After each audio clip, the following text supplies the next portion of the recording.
চিকিৎসা বিজ্ঞানের ভাষায় এটাকে বলা হয় পাওয়ার ন্যাপ। একই ঘুমের কথা 1450 বছর আগে আল্লাহ নবীকে দিয়ে জানাই দিয়েছেন। ওই ঘুমকে বলা হয় দুপুরের পরে, খাবারের পরে কাইলুলা ঘুম। সুবহানাল্লাহ। ইসলামকে আমরা বুঝতে জানিনি, বুঝার চেষ্টা কখনো করিনি, ব্যর্থতা আমাদের। 6-7 ঘন্টা ঘুমাইয়ে যে এনার্জি পাওয়া যায়, 5-10 মিনিটের ঘুমের মধ্যে সেই শক্তির ব্যবস্থা করে দেন কে? আল্লাহ পাক বলে যে আমি বান্দা তোমাদেরকে ঘুমের ব্যবস্থা করে দিলাম।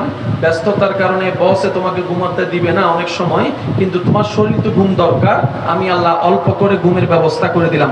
5-10 মিনিট ঘুমাবা, এনার্জি পাবা 5-6 ঘন্টার। সুবহানাল্লাহ। এবার বলেন নিয়ম আছে না নাই? এবার আসেন,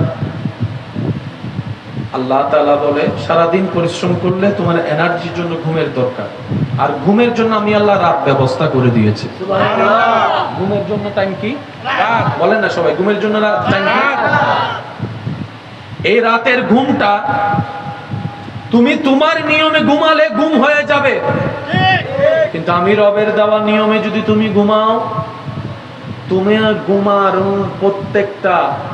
ঘুমানোর প্রত্যেকটা নিঃশ্বাস নেওয়া এবং ফেলা সওয়াব লেখা হবে, সওয়াব লেখা হবে, সওয়াব। যদি ইসলামের নিয়মে তুমি ঘুমাতে পারো,